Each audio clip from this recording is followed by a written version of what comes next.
You start. I'm going to pour.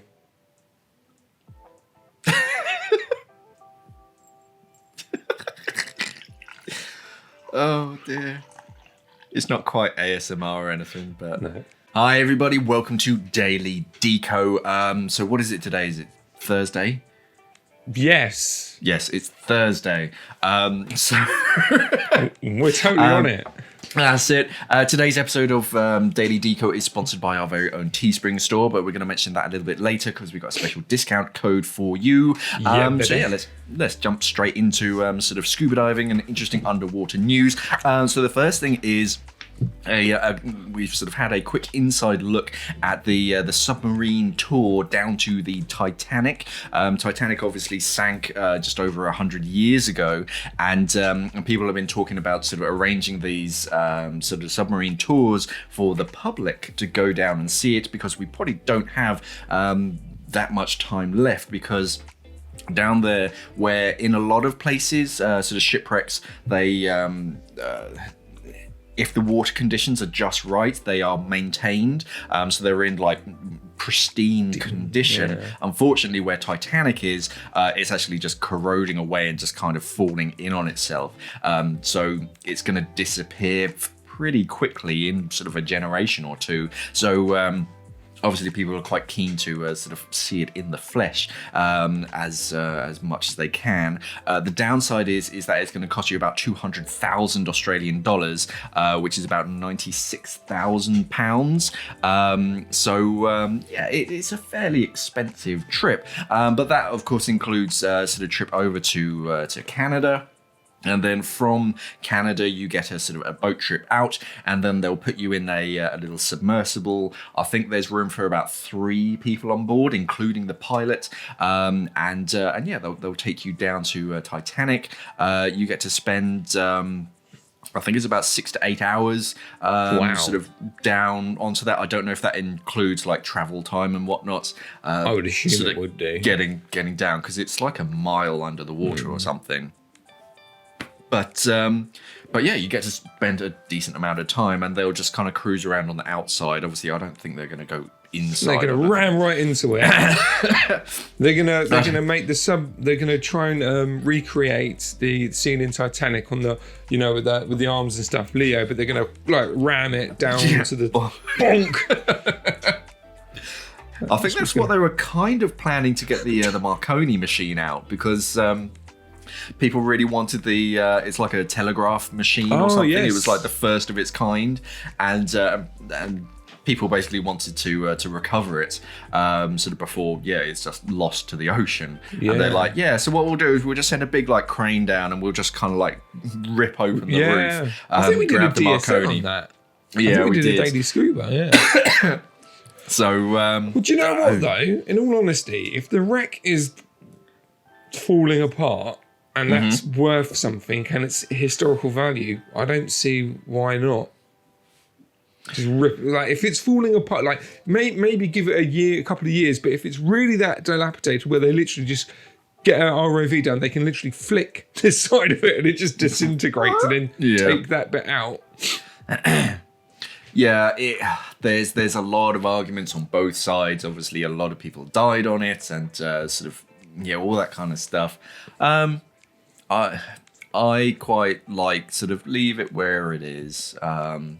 It's sort of final resting places. I don't know. You've always got to go down the respectful side, haven't you, Mark? You've always got to be respectful. Yeah, I always think about the comments section. Mate.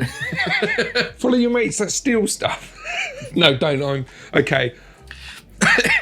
I'm going to say this now. I'm only joking. I think a lot of people don't understand sort of both of our sense of humour. Don't. Yeah, like you say, be respectful. British humour as well doesn't always translate to other countries as well. But obviously we've kind of seen the first, because I think the last people that went down there were probably James Cameron and his camera crew. So this is the kind of new thing, and obviously after sort of COVID has all kind of cleared up as much as it can. They're looking to sort of get these tours sort of back up and running. In the meantime, currently, sort of the judging of the Ocean Photography Awards is going on. So I think all of the pictures and photos that have been taken by sort of real like world-class photographers have all been submitted, and now they're going through the process. But you can go to the website oceanphotography.awards.com and take a look at some really stunning shots. Now, obviously, I'm going to warn you first. A lot of the shots are to do because they have an actual a complete category based on sort of conservation. So there is a bit of sort of a lot of dead wildlife, unfortunately, with ghost gear and everything. So if you don't want to see any of that, then do sort of tread carefully. But there are some real stunning shots. And a lot of information about each of these sort of photographers themselves, and it's just some amazing like ocean photography. I mean, I've got one here, and it's a pair of sharks. They look like reef sharks, so they're in a wave. And just beautiful shot. That's by photographer Sean Scott, and you're welcome. Two sharks surf a wave at Red Bluff in Western Australia. So a lot of information, a lot of very beautiful shots. So you're looking at that, and the picture that I've got up there is two penguins hugging. One of them's got his arm over there. That's quite cool. What we can do, if you want, I'll follow them on Instagram, and then if there's any updates, we'll pin it in our stories. Yeah, so if you want to see like the running commentary or the ongoing, they have a tendency of doing that on Instagram, don't they? Social plug. Go follow us on Instagram at Simply Scuba. I think it's just Simply Scuba. It's either Simply Scuba or Simply Scuba UK. I don't know. I think it might just be Simply Scuba. But yeah, and in our stories, we'll just post some updates now and again every day. It's a great place for some new desktop backgrounds if you want some new. No. Save as. Yes. So oceanphotography.awards.com. So to check that out. Quick. I'll pin the link for that in the description. Okay, cool. Quick note from today's sponsor. So today's sponsor is effectively ourselves. It's our very own Teespring store. So if you didn't know, we actually sort of make, the way that Teesprings works is that sort of Shaun, myself, and other kind of designers, we come up with these sort of designs, and then we put them on T-shirts. But they don't actually make the T-shirts until you place an order for one. So effectively, they don't really exist, so they don't have tangible stock, so they're not sort of wasting any sort of materials or anything. So if you like a design, you kind of pick the design, and then you pick the T-shirt, and then you pick the color, and then the size, and then when you hit order, they literally print it off onto the T-shirt, and then they mail it directly to you. So it's a really sort of amazing way of sort of getting some scuba diving merchandise. Everything from T-shirts, hoodies, face masks, if you want a sort of scuba diving themed face mask, socks. I think we've even got like pillows and like curtains or something you can do. You name it. If we can put the scuba dude on it, we'll make it. Yeah, definitely. But for a limited time, we're actually offering 15% off.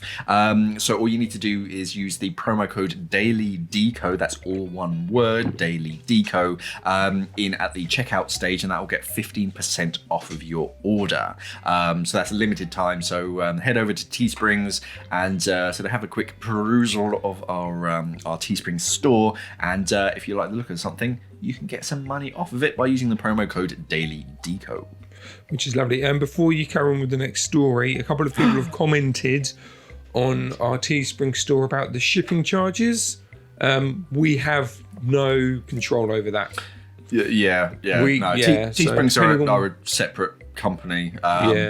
I mean, they have like printing stations sort of around the world, one in the States, one in Europe and whatnot, depending on what you're ordering. If it's a sticker, it'll come from one. If it's a T-shirt, it'll come from another. We have no control over that. So apologies about that, but that's out of our hands.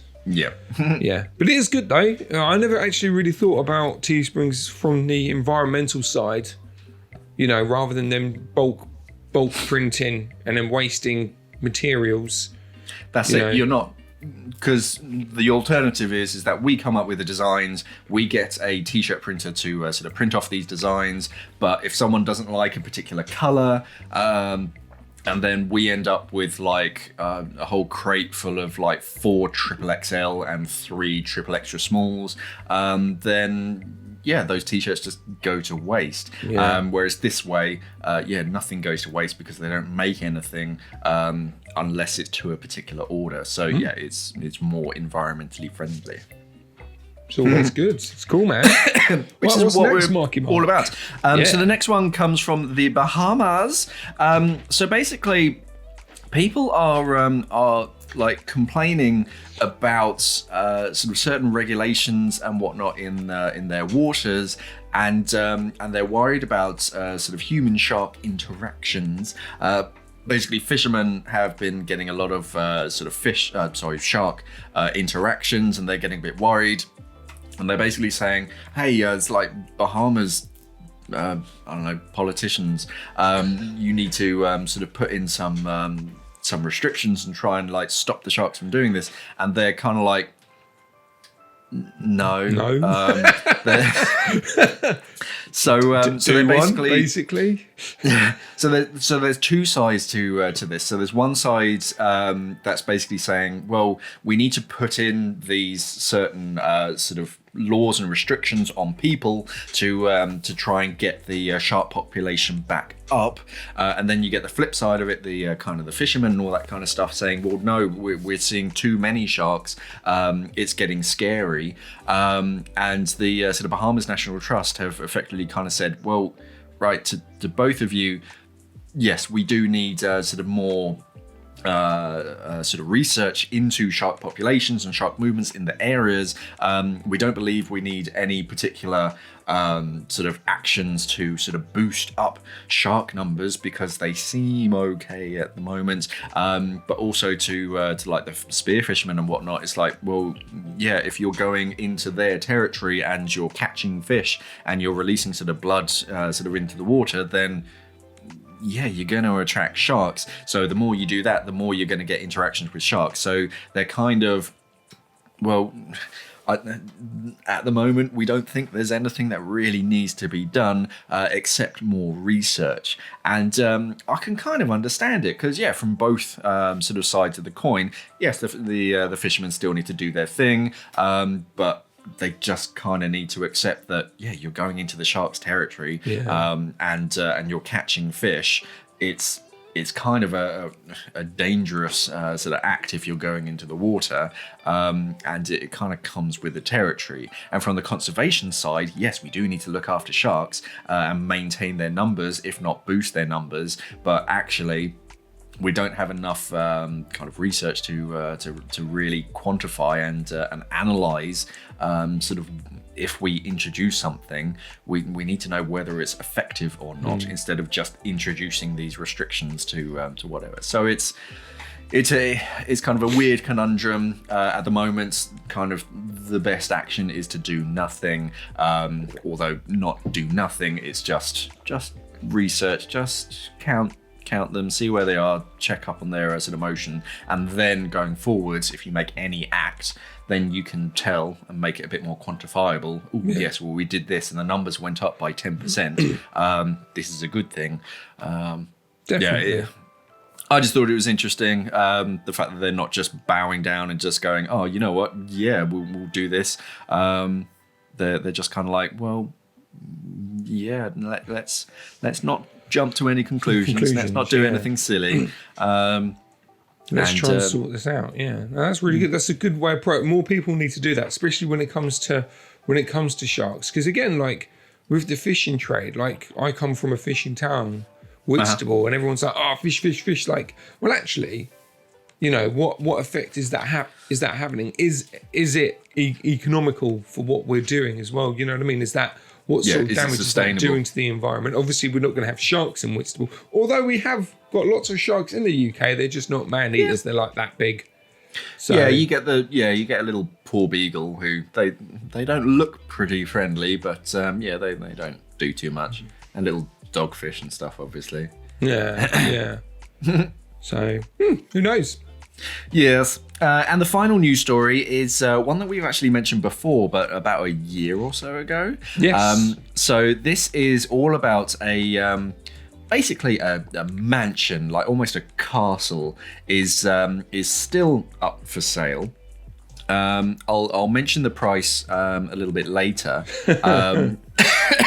because this is basically what happens when you get a multi-millionaire like energy tycoon who loves scuba diving, and they get to like build their own mansion, and he effectively made a lake with like underground tunnels, and there's like it looks like an artificial cave system that they've built. It doesn't look like real rock, but yeah, it has a flooded section and you can kind of scuba dive through it. His main like study office has like this water feature. It's got waterfalls. It's like 3-story mansion, all this kind of stuff. It kind of sits in Kansas at the moment, but it's up for, what was it, $109 million? Something crazy like that. Sorry, $10.9 million. Not quite as bad. But still, 10 mil. I mean, it is cool. Yeah. Oh yeah, it's beautiful. It's a little ostentatious, as you can imagine, from a $10.9 million.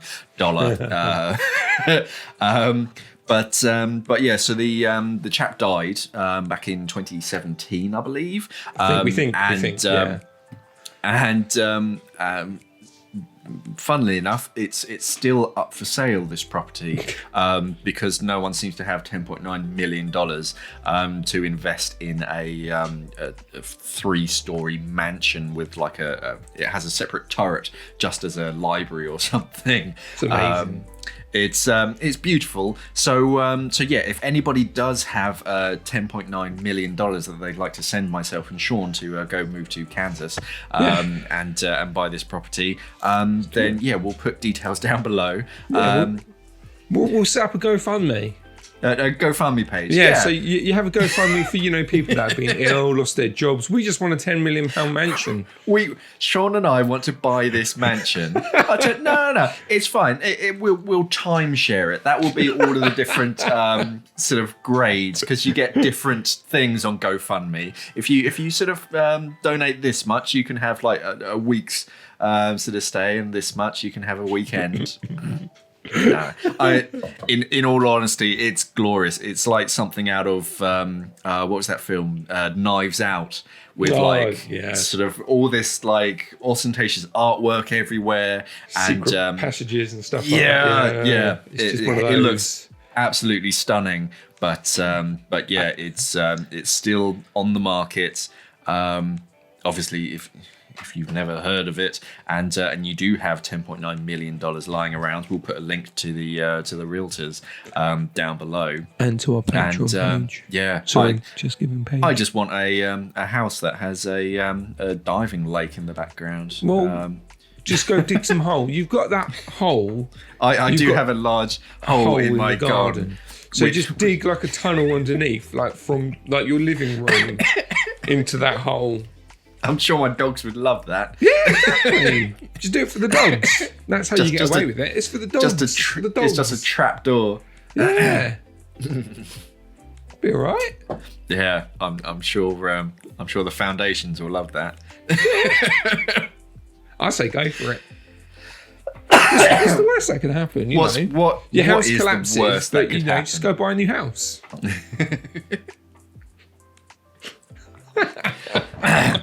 And then I could rent it out. And, exactly. Yeah, a new training site for wannabe scuba divers. That's a good point. You could fill up your hole in your garden with just water, put a little tarp over it as a roof. There you go, training centre. Yeah, it could be a confined space, because that's something that they used to do with sort of commercial divers at the pool I used to work at, and sort of confined access. So if you need to get into an area that's got like a really small, There you go. yeah, we could do that in my backyard. Yeah, I like that. Everyone listening has like no idea what we're talking about. Mark has this huge hole in his backyard. He does, but I do, and we don't really know what it's for. It's a dungeon. It's just a small like bunker, with which I didn't know when I bought the place. So hey, yeah, there's these weird chains on the wall. A button that one of the wall vibrates. Weird. And there's no way to get out unless you have a ladder. So Don't do that. You seriously need to turn it into a pool. I don't know. Pool. There's a drain at the bottom, but I don't know where the drain drains to. That's the thing I don't understand. Yeah, because I've like washed it out to kind of clean it and kind of see what it was, because it was just full of sort of dirt and muck and stuff when I moved in. So I was like, oh, okay, well, let's see what I can turn this into. And like sort of spraying it all down with a hose, and all the water just disappears. And we're like, oh no, where does that go? Oh dear. Who knows? We've completely gone off topic now, which is good. Yeah. On that wonderful note of the giant hole in my back garden. Let us know if you have any sort of comments or sort of questions that you have. Tomorrow is going to be the big sort of weekly Q&A. So if you have any, then sort of last minute questions, pop them down in the comments below, and we'll add them to the list if they're interesting. Any corrections to sort of what we said today? Obviously, go for it, because we don't do that much research, to be brutally honest, when we're sort of reading these stories, or at least I don't. Do you, Shaun? Well, no, this is the first time I've read these stories today.